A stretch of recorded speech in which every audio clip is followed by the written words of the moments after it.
Merci Madame la maire.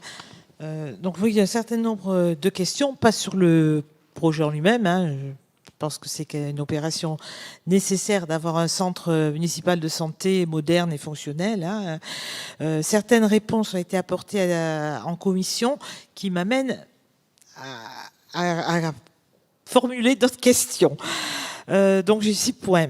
Donc Madame la maire, dans une précédente intervention sur le projet de reconstruction du CMS, vous aviez évoqué une possible mutualisation de ce service avec l'agglomération ou certaines villes de l'agglomération. Est-ce que cette étude a progressé? Qu'est-ce qu'il en est? On a fait poser en commission une question sur le devenir de la PMI et il a été répondu que le conseil départemental réfléchissait à son patrimoine. Eh bien, nous, cette formulation, elle nous inquiète un petit peu. La formule est peut-être belle, mais malheureusement soulève aussi des inquiétudes sur la pérennité de la PMI sur la ville de Bezons.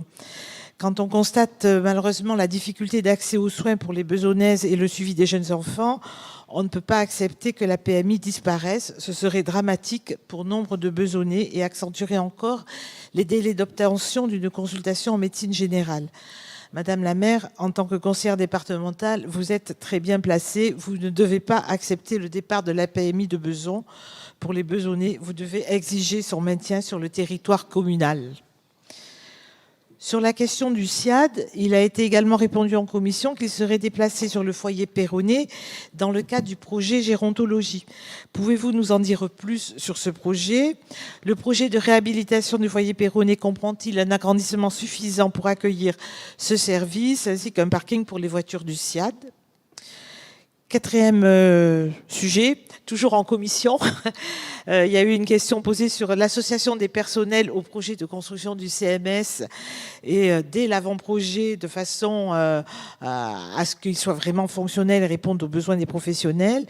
Il a été répondu qu'effectivement le personnel serait associé. Pouvez-vous nous préciser si le corps médical sera aussi associé? On sait que les médecins sont des contrats un peu spécifiques, donc voilà, je pense que c'est important de les associer.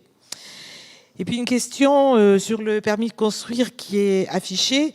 Bien, il est indiqué dans le dossier que nous avons sous les yeux que l'équipement public est en rez-de-chaussée, plus étage et sous-sol. Sur le permis de construire affiché, il n'est fait mention que d'un équipement public en rez-de-chaussée, donc il y a une petite contradiction. Pouvez-vous préciser ce point? Il est indiqué aussi qu'il y aura 6 places de stationnement réservées. Est-ce que cela a été croisé avec les besoins des médecins qui viennent en particulier sur des vacations, des fois de quelques heures et d'un peu loin, et on sait qu'ils se déplacent en voiture, donc ça peut être problématique.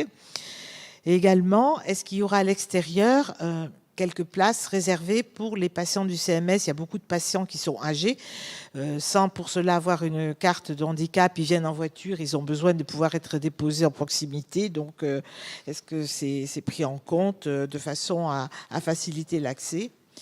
Et dernière remarque, pouvez-vous nous indiquer quel sera le projet qui sera prévu à l'emplacement actuel du CMS, construction ou un espace de verdure pour rafraîchir le quartier? Je vous remercie.